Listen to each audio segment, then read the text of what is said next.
Hello, welcome back to my channel. This video is a little bit late, but as British? promised, I am going to today discuss the effects of hookup culture on men. So oftentimes you probably hear people say things like hookup culture only benefits men, and that's partially true. So hookup culture does predominantly benefit men, but it only really benefits a small minority of men. In fact, some men can't even take part in hookup culture even if they wanted to. And we can see that this is true because there's been a rise in male virginity. Share of men under age of 30 report 0 female sex partners since they turned 18.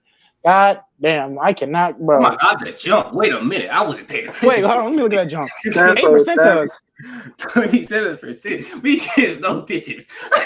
From my personal experience, that's a factual chart. 1 in 3 men are either virgins or have not had sex in the last year. This large number of men who aren't able to find female companionship or female partners is also a big part in why we've seen massive explosions on platforms like OnlyFans, as one of the most popular genres on OnlyFans is known as GFE, which basically stands for the girlfriend experience. I have something to say about e-sex, bro. E-girls, all that. That shit need to stop, bro. Y'all is corny. Y'all is cringe.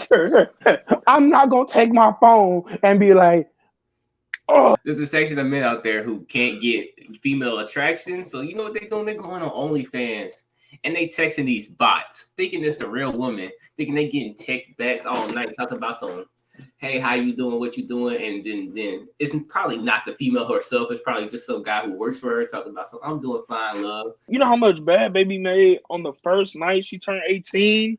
What's $2 like? million. That's a scary. That's a scary number, bro. Less that than is 24 hours. That's a scary number, bro. Making $2 million once on the first day you turned 18 because of OnlyFans, bro. That's too much. What's happening is men are basically paying OnlyFans models to act as a substitute for a girlfriend. I don't really know what that consists of, like what kind of content that is, but yeah, they basically are paying these models to pretend to be their girlfriend. Another byproduct of this is the rise in the manosphere. So this is where you'll find your red pill content and your black pill content. And so I might butcher the explanations of these two sides, but from my understanding, red pill is when you are focus more on self-improvement, so they kind of try and help men improve their like physique and their game and stuff in order to try and attract women. And then the black pill, from my understanding anyway, look at this black pill. The black pill is basically the ultimatum and the hardest to swallow red pill. It is about realizing nothing matters and there's nothing you can do that will change anything. It deprives you of all positive thought and makes you want to get some sort of meaning out of this limited time we have. What is this? That's a crazy mindset. Why would the two pills specify black and red? Where are the blue pills at? I ain't gonna lie. I'm trying to gather the infinity pills, bro. Like, it seems as though within the black pill, they believe that appearance is the most important thing within within dating. So they basically put forward the idea that wherever you land on the Chad meter, shall we say, in terms of your appearance is what's going to determine your success in dating. That's my understanding. The red pill's a little bit more optimistic. Yeah, she's pretty much there's still stuff that can be done. Whereas the black pill is kind of like you're born with it or not, kind of. That's the energy I get from the two. Black pill is a form of nihilism, and like nihilism is just, I ain't got shit. I never will have shit, which is just outright wrong.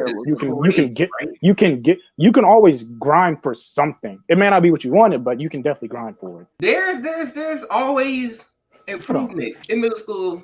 Well, you had acne on your face. You're still growing into your body, right? Maybe you had a bad barber. Maybe you had a bad haircut, right? Maybe you wore the same outfit every day. You can always do things to help your appearance, whether it be clothing, getting some acne cream to knock the acne off your face, getting a different haircut. There are things you can do to like change how people view you. And if you go with the mindset of, oh, there's nothing I can do, bro, I'm just stuck. And yeah, you shooting yourself in the foot. That's just sad. For all the guys out there who genuinely think y'all can't do nothing to improve yourselves, y'all just weak-minded. Get your head out the gutter. Come on now. Nobody looks as good as they want to, but people always try to strive, and people succeed, bro. I will pull up. You know what? Freak it. This is what I look like in middle school, bro. Come on. Ugly ass dude. So yeah, I'm not the best looking guy in the world, but not at all. A lot better than I did in that photo. Like, I think even they can agree. But pull it back up. Pull the photo back up. Come on. So yeah, there's always ways you can improve yourself physically You can always work out, get in the gym. You can always put a face cream, change your haircut. There's things you can do. So stop being so weak-minded. I wouldn't call it I weak-minded. wouldn't call it weak-minded. That- I mean, you don't know what they could have went through. Honestly, like genuinely, I think bro, in this that day and is age, you don't. This is our sense of normalcy, where we have, like, our parents have instilled us that have had that sense of pride, that sense of wanting more. Like, that has to be instilled in you in some way, shape, or form. And some people just never had that opportunity, had that instilled in them, or they've just never, like, what's the word I'm looking for here? Like, or maybe it has, but it hasn't been reinforced, and therefore that makes that itself weak. And I think that's where that weak-mindedness may come from. I'm not saying I'm basically providing an excuse for why it's there. I'm not saying that they can't be weak-minded, but it is weak-mindedness, in my opinion. I mean, it could be a sort of weak-mindedness. It's not like the whole thing's weak-minded. So, how did we get here? How did we get into a situation where there's an increase in incels, there's an increase in lonely men paying OnlyFans models to pretend to be their girlfriend, an increase in men paying money for courses to manosphere content creators? Well, the answer to how we got here is, first of all, the sexual revolution, because the sexual revolution detached reproduction from sex and made sex also about pleasure, and therefore turned it. I was gonna let her finish her sentence before I was about to say, no, you said in the middle of it. So much. She's not a man. She got because this affects both sides. What do you mean? But I'm saying this affects. She's probably the reason for the lonely man. Come on now. So Smith, you never rejected a woman before? Exactly. I did. So you help feed the process by that logic. You're right. There's a disconnect between true love and sexual intercourse. They were like this at one point, but now they're separated, and I don't think that's a good thing. I don't mind the people who don't do it, because there are people who have jobs there's people whose jobs is literally separating the two, right? A normalization of that culture is starting to affect the common people. So there are people who are doing this for no beneficial gain other than no attachments whatsoever. And I don't appreciate that. If I was to say where this sexual revolution came from, I'd say it came from a combination of things. Women raising their standards. I think the sexual revolution came from a variety of different things. I think this came from people raising their standards way too fucking high. People not meeting those standards, and then just terrible advice. And then I think the main culprit of all is that, like, people, like, you can connect with so many people so easily.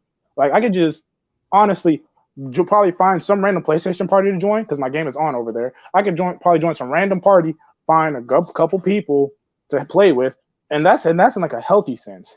But in the other sense, like, you can find a whole Discord of a manosphere, and it's just all completely trashing women, bashing people. You just don't. It goes both ways with this. How easily we're able to connect with people.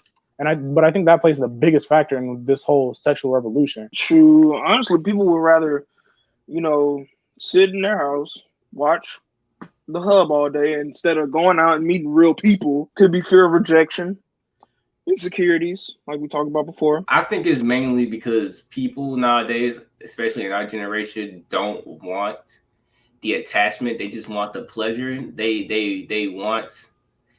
want the goods, but they don't want the person behind it. They want the body and they don't want the face. They want the body, they don't want the personality. They want the body, they don't want the commitment. You know what I'm saying? Like, people just want to rock, body, yada, yada type. I think they do want all that. They don't want to go through all the lengths to keep it just maybe keep it and hold on to it like they really, really want it. They just like, I lost her. Oh, well. That whole there's plenty of fish in the sea. They're just taking that to the extreme. That, bro, I got a story time. This happened literally last night. Right? For some context, this girl has a boyfriend, right? And she calls me, and what she does? She says hi, puts the phone down, and literally just watch TV. Like, I'm just sitting here on the phone, like. So first of all, where's your boyfriend? Why am I doing this? Why am I here, right? And then another thing happens. I make a slight joke about possibly maybe having a girlfriend. I don't have one, but I was just messing with her. And you know what she does? She grabs the phone and she says, "Go talk to her then," and hung up. But that's not why I'm hitting. The reason I wanted to elaborate on this is because of what Ray I said is because of what happened after, right? I said, you pull this one more time, I swear I'm going to block you. Because this is not the first, second, third, fourth, fifth time she's done this, right? And then in my words, I said, call your nigga then. And she antagonized me like she wasn't the one who hung up on me. She was like, yada yada this, yada yada that. Man, it's basically what you said, like not scared to lose people. And then her reaction was basically, block me, I don't care. I'll find another dude anyways. And my response to that was basically, you'd rather act hard in front of me than like say, oh, I'm sorry for being rude. That's what we're doing now. Oh, that's what we're another doing. thing. They want to keep That's their another reputation. thing. That's another thing. Our generation is so scared of being wrong. They like, we will fight on that hill if we have to be, bro. So the sexual revolution, along with contraception, created the perfect foundations for hookup culture. And what caused hookup culture to explode was dating apps. The reason why hookup culture is so prevalent today is because of dating apps. Right now, men are in control of the mating strategy. And I know that there's going to be a lot of men watching this video who are going to say that's not true, this is all because of women, etc., etc. As it stands right it's now, true. that small minority of men that are benefiting from hookup culture are the ones who are setting the terms for today's mating strategy. I'll explain to you why men are the ones who are causing hookup culture, but women are enabling it. So there were some studies done on campuses, and what they were comparing was to see the differences between female mating strategy and male mating strategy. So what they found on these campuses was that whichever sex was the minority was the one who got to dictate the mating strategy, because they were the minority and therefore the highest in demand. What they observed on all of these campuses was that if the women were the ones who were the minority, these campuses had higher rates of monogamy, because women's natural dating strategy is to be monogamous. But on the campuses where men were the minority, these campuses had higher rates of hookup culture, because men's natural dating strategy is polygamy, which is when a man has multiple women at once. So the reason why we have higher rates of hookup culture in our regular day-to-day society is because our dating nowadays is predominantly done through dating apps. And the issue with that is that there's only a small minority of men that women actually want within these dating apps, because dating app data shows that women only swipe right. I can't remember which way is the good way and which way is the bad way, but whichever one's the good way, women only swipe that way 15% of the time. So what's happening is, because there's only a small minority of men that women want, that means that the men, because they're the minority, they've got to set the terms. So what we're seeing happening on these apps is what we were seeing happening on those campus studies. And in the same way that on those campus studies, we saw that if you have a small minority of men that most of the women are trying to pursue, the men get to set the terms and they will have hookup culture, because a male's natural dating strategy is polygamy. She was can't lie, I love it. spitting. She was spitting. but- I can't lie. I had nothing to say. I do want to say one thing I do want to rebuttal just a little. That it's not just dating apps, it's just the social media scope in general. It is not that hard to leave a comment under somebody's post, like their story. You know what? If you want to be more direct, hit their DMs directly. Like, it's not that hard to do that. You don't need a dating app to like it. Go I ahead. get the message, but it's like I can't relate to the whole polygamy part, because I've never been in a situation where I've wanted more than one companion. I'm pretty sure y'all haven't either, right? So it's like No. Nah. But then again, I would also say that none of us here are that 1% of men that every woman wants. But I understand what she was saying, because in a similar situation, men will just up and leave knowing they got more other options, while women will stay knowing they have more options. Maybe it's because I'm not a guy who gets a lot of girls, or hell, I'm not a female, so I don't know what the they think. So, but like I can understand it, but none of it's just clicking for me. in the same vein, they think they can always leave. They think they can always throw another on top. If I'm top 1% of guys and I'm getting some of the baddest females around, I can really, if I wanted to, Play your just have cards more right. than one. Have more than one. Play my cards right. Keep them at a distance. At the same token, they know they can leave anytime, but why leave when I can have two? I get what King was trying to say, because if you're a guy and you're breaking up with women, because you know you got options. You know when you break up with her, you got somebody already in the reserves ready to go. So you got a substitute on the bench ready to go put some buckets up. And also what he said was women know that, so they're going to also pander to make sure they don't lose him. And to add on top of that, I think they also are pandering because they feel like they're never going to get that level of man again. So they're just going to be desperate to cling on to him. I hope that made sense, because I feel like that was a bit complicated. But that is basically the reason why hookup culture is so prevalent today. And women have enabled it. Oh my god! I just had a brain realization. Oh my god! The reason this doesn't work is because not everyone, it's so simple. Not everyone can have the top 1% man. I think that's just what everyone's realized. Not everyone can be the 1%.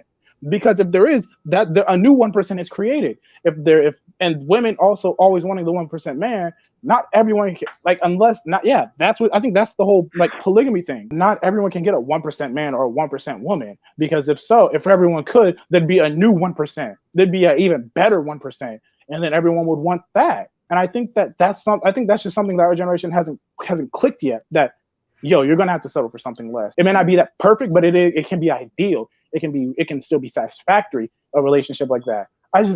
Oh my God, I can't believe how much of a brain realize I had. I can't lie. Personally, I think my standards are a little too high, and I need to knock them hoes down. Yeah, mine was way too high. And when I finally just like abandoned mine, that's when I finally got a girlfriend. Not abandon it, but when I lowered it. Wait. No, not abandon is wild.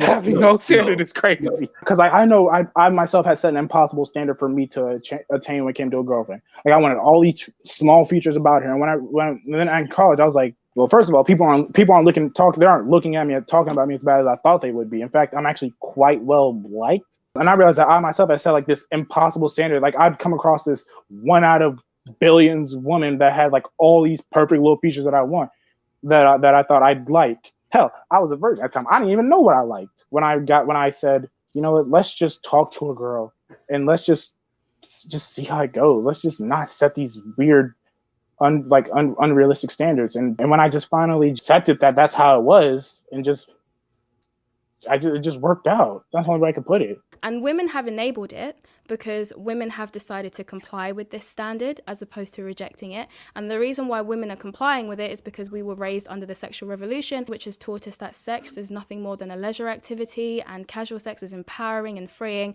even though most women don't actually truly find it to be that way, because if it was, then we wouldn't have so many bitter women saying that men are trash. Which brings me to my next point. Because most women are trying to pursue the same small minority of men, and these men are exploring and enjoying themselves by having multiple women at once, they're not really looking to settle down with any of these women, because why would they when they've got all the options in the world? And so what tends to happen is they'll mess around with these girls and just have casual sex with them, but never commit to them. And these women will eventually want more from them, because as much as the feminists have told us that we can have casual sex just like men can and it's nothing to us, the reality is we are biologically different. The reason why women tend to develop feelings first during these friends with benefits situations is because when women sleep with men, we release a hormone called oxytocin. And this oxytocin is known as a bonding hormone. It causes us to form attachments and bonds with the person that we're sleeping with. And so if you have a friends with benefits situation with a guy, you're releasing this hormone when you sleep together. And so you are developing an attachment to them. And that's the reason why women typically tend to be the ones who develop feelings first during these situationships. Y'all girl caught feelings first? No. All right, guys, that's going to be part one of this reaction. If y'all like that, don't forget to like, comment, subscribe, and things of that nature. And while you're at it, go ahead and click on this video where we talk about insecurities of men. Like, you know what I'm saying? But